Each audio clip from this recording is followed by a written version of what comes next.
Right, I'm making this video because it seems some people just can't get enough of random people putting stuff to do with the Souls games into big ol' lists. So here you go, guys. Here's my atmosphere list for the Souls games. One thing I want to preface before I get into it is that there aren't really any bad areas in Dark Souls in terms of atmosphere. Like, they're all really cool and creepy and dark, but some are just a bit weaker and more bland than others. And also, thanks to all the 0 people who filled out my survey on whether this video should be scripted or not, so I'm going to meet everyone in the middle and do half scripted, half not scripted, but mostly scripted because I'm too lazy to improvise anything. So yeah, that's about it. Let's get into it. Come on. This area it's just nothing. There's nothing here. It's just a big empty valley with some mist and some grass and some rickety old wooden bridges, but if you take out the cool dragons, it's just nothing. And the area itself isn't even that interesting. It's just a connecting area to 2 far better areas. So yeah, it's not very good.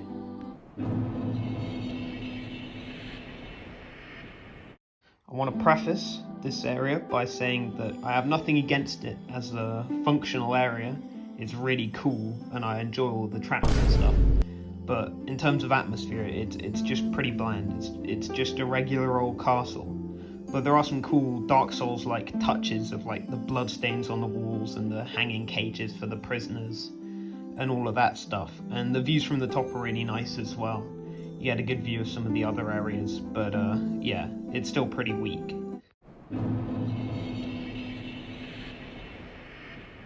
Right, I've grouped these 2 areas together because they both belong to the most bland and rushed part of the game, and they both have equally as bland and rushed atmosphere.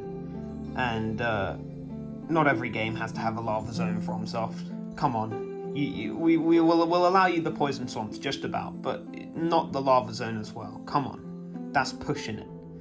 And I've put this area slightly higher than the other ones because at least there's some cool like Roman architecture and ruins in the distance, which I think is really cool to think about. And it's also cool thinking that all of the demons in this area have come up and terrorized the surface, which is pretty cool, I guess. But the area is just kind of ugly, isn't it? It's not very nice.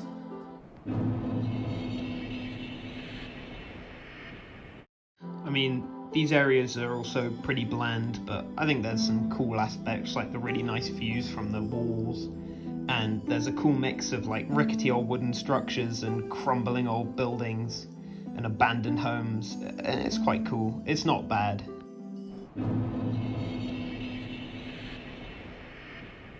Although this area is pretty small, I think it sets itself apart quite nicely from its higher up brethren, and I think that it's just got some darker and cooler atmosphere, and it's quite claustrophobic as well, and it seems pretty dangerous with the fires, rabid dogs, and criminals around every corner. I don't know, I just think it's a little better.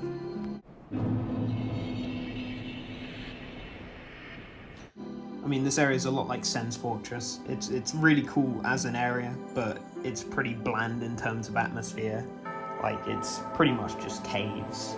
Come on, you can get a bit more interesting than that. But within the caves, there's some cool variation with the dark tombs and the waterfalls and the spiky rocks.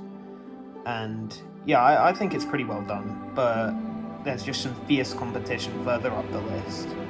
And also the entrance is really cool from Firelink Shrine, and it's really mysterious coming through the graveyard. It's well done.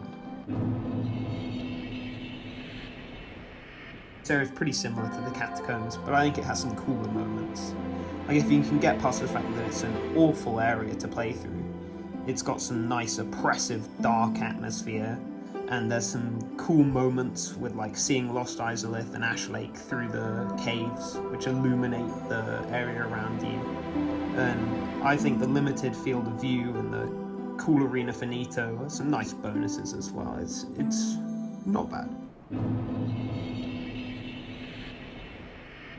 I mean, it's just a better version of Tomb of the Giants, isn't it? It's less dark, but there's the same dark atmosphere, it's just less annoying. And this time it's got this nice purple tint to show kind of the corruption coming through, and it shows that it's a source of the infection for the previous two areas. And the humanity spirits enemies, they fit really nicely as well. And the whole set piece with the wolf is very spooky. It just has such a dingy and cramped vibe to it, and that's the exact atmosphere they were going for. And the descent, it always feels really long, even though it doesn't actually take that long. And on a side note, I always farm some large Titanite shards from the slimes here, and every time I go back up, it always feels like it's taking hours, but it only takes about 5 minutes, and it just goes to show how well done the area is. And I love all of the rusty metal and mouldy wood here, and it makes the sewer seem really old and dilapidated. There's a real contrast to the relatively bright, but also kind of dingy, Undead Parish before it.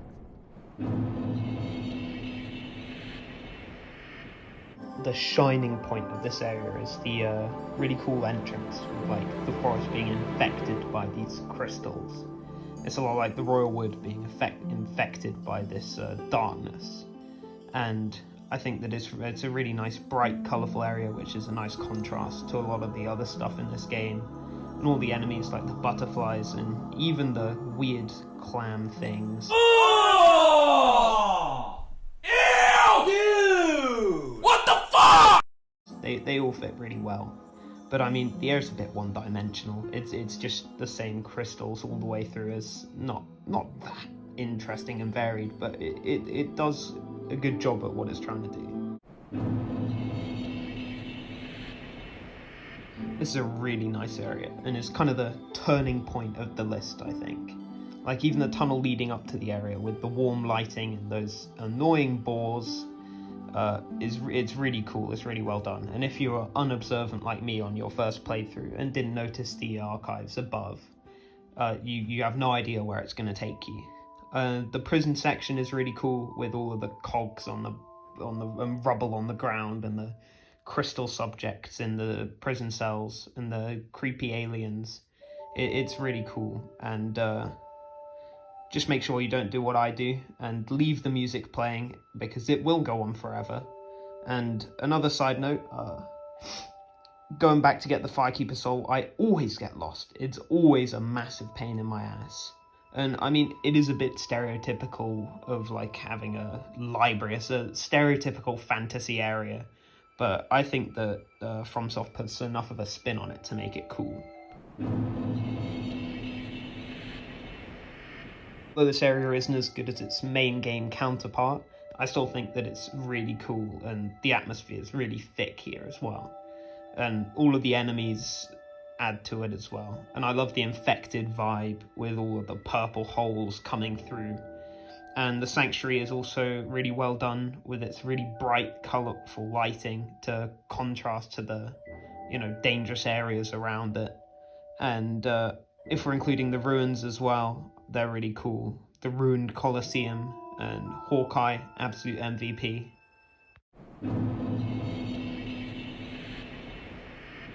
For the first area in the game, it's really good. It's really well done. Right off the bat, you can hear the Asylum demon's big brother, his footsteps echoing through the prison cells.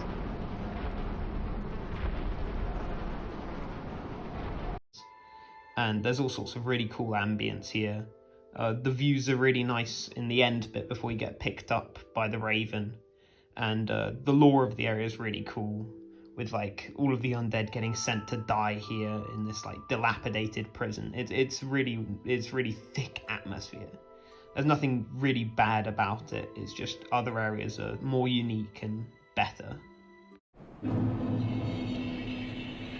Oh no, the area everyone simps for isn't in number 1. Come on, I'm being a little bit generous putting it this high. It's just a slightly brighter, prettier castle than all the other generic fantasy castles in these games. Although the intro cutscene does slap, and if you no longer wish to be horny and only want to be happy, so you kill Guinevere, it becomes a little more interesting with kind of the dark vibe. but it still probably doesn't deserve to be put this high. I'm just trying to appease the masses with this one. I know, the area is pretty annoying and all of the enemies are kind of irritating, but oh boy is it atmospheric.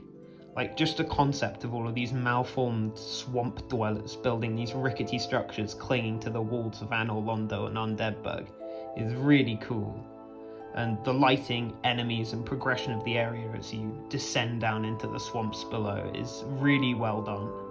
And escaping and returning back to Firelink is equally cool, and is one of the best feelings, apart from if you fall down the final elevator shaft, like I definitely didn't do in my last playthrough.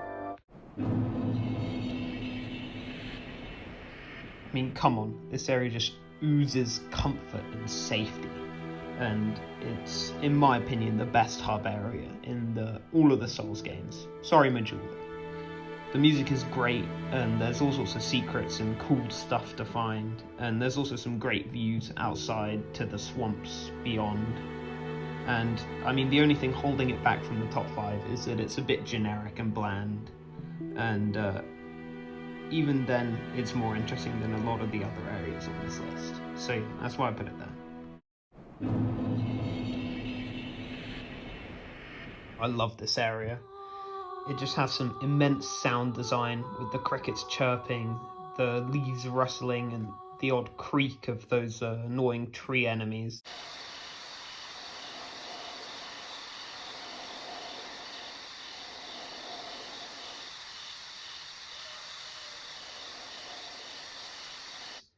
And I like the little additions like the bright flowers that light your way. And you get some nice views of the other areas like Undead Burg, which is a nice touch. And I mean, the entire area just creates this lovely, misty, dark atmosphere and ambience, and it's really well done. And it's just a really nice looking and relatively relaxing area, and I think FromSoft has managed to turn a regular old forest area into something really, really magical. This is another really solid area. I mean, I think the main thing that I love and that appeals to me is the slow descent into the corruption and darkness that the city's being engulfed in. And the area starts nice and light and ends in these really gloomy, dark prison cells. There's enemies ready to ambush you around every corner, and the enemy designs really help add to the creepy atmosphere. And there's also little details like the buildings jutting out at strange angles due to them slowly being engulfed by the corruption below. And the sound design's also really good, like especially lower down. There's a constant dripping and eerie wind blowing, and there's the odd faint scream of one of the corrupted inhabitants.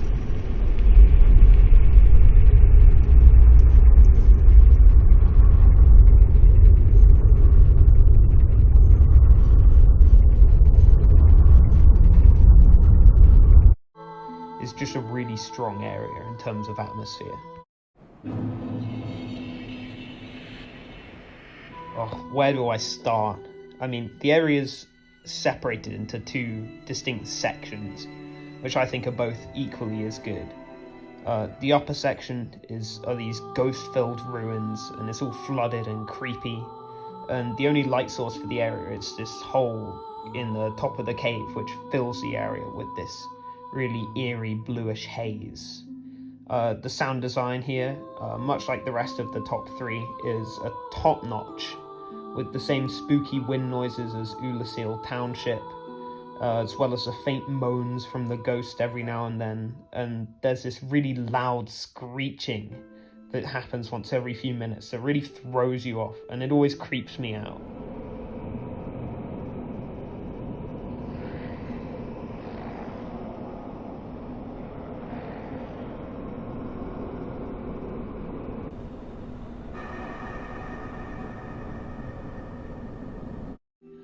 The lower area is arguably even more atmospheric. There's even less light, and the floor is covered with the wet corpses that were hidden by the flood water. And the enemies are also really good here and really complement the atmosphere with those dark wraiths and weird corpse amalgamations. And the the final bit of the area, the descend into the abyss, is also really well done, with the staircase slowly being engulfed in this darkness until it disappears completely and you're left in the pitch black void. Very spooky stuff. Now you could make the argument that this is the most atmospheric area in the game, and I think that it's close, and for good reason. What really helps this area, not that it needed any help, is that it's one of the rare areas in Dark Souls with music. And oh boy, this song is just mesmerizing, and it really complements the absolute spectacle of the area. Like, I'd forgotten how awesome the walk across this white sand into the massive tree with the ancient dragon is. It's really mysterious, and it immerses you in this atmosphere, and you're left thinking whether each tree is connected to a different world, which is kind of hinted at in Bloodborne because there's the same trees in the Hunter's Dream. On top of the music, there's also some really top-notch sound design, especially within the tree, with all sorts of birds chirping and rustling, and the obvious noises coming from the everlasting dragon as well.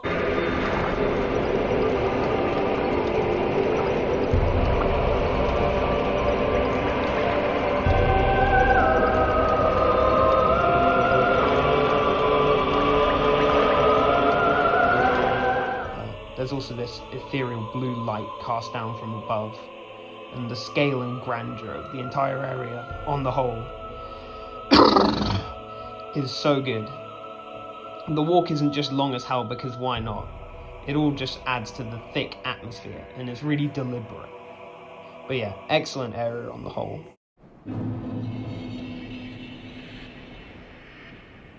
Maybe this is a bit of a controversial placement, but I legitimately think that this area just has the perfect atmosphere.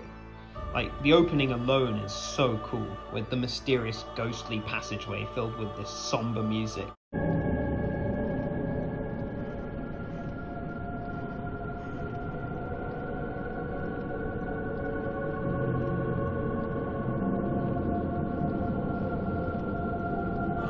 Which takes you to this insane view. Sorry, Ash Lake, but this takes the cake. Like, the area is just a striking vista of ash-covered ruins, which are all centered around this looming structure with the sky opening above it, and this bright light cascading down. It's really cool stuff. It's the final flame in a dying civilization, apart from the bonfires, and the torches, and the fire in Undead Parish, and the lava in Demon Ruins, but well, let me have this one. And there's Gwyn's final guards, the Black Knights, stopping you until their final breath, or until you run past them. And once again, this is another area where scale is really important. Like, if you're a whiny little baby, you might say that the run back to Gwyn is too long, but it's all part of the tone and the vibe of the area. It's a once prosperous and grand structure that's been left to ruin. And it's all about the little details, like when you turn around, there's this massive wall towering over you to show you that this is the only way, this is your destiny to finish the job. And when you finish the job, the fight against Gwyn is just so good, with his flaming sword providing the only light in this dying kiln as this melancholic piano plays in the background. I mean, it's just perfect.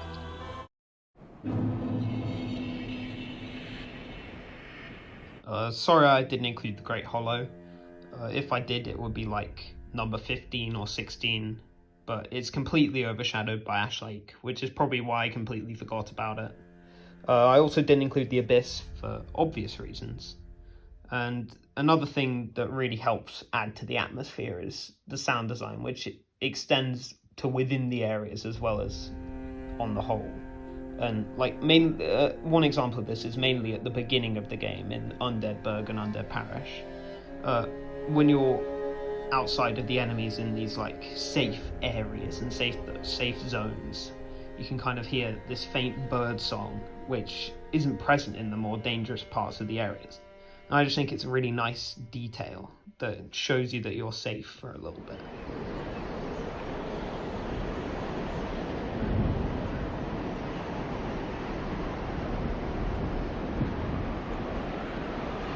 Halfway through the script max here, I've just realised that I've also missed out Kalag's domain, despite me giving it a rank in the script. But if you're interested, the rank was just above Tomb of the Giants. I probably missed it because it's just another tiny connecting area. My bad. Hi, editing Max here. I've now realised that I've also missed out the painted world of Ariamis. I'll go with that. But it's a really solid area in terms of atmosphere. You've got the different parts, like the underground dungeon bit and the snow, and I think overall it's just a really pretty area. The concept art of it's really cool as well. Hopefully future me puts up an image of the concept art. Should be cool. But yeah, I'd put it like number 10 at least, maybe even higher. Sorry about that. Sorry for missing it out. But yeah. Anyway, I hope you enjoyed the video and there weren't too many hot takes. My last Dark Souls video got a bunch of views, so thanks for that. But I'm probably not going to do another Souls video. I wrote vid in the script. It's video for a while, so savor this one. Also, I hope you enjoyed the actual footage instead of just pictures. But anyway, that's about it. So bye for now.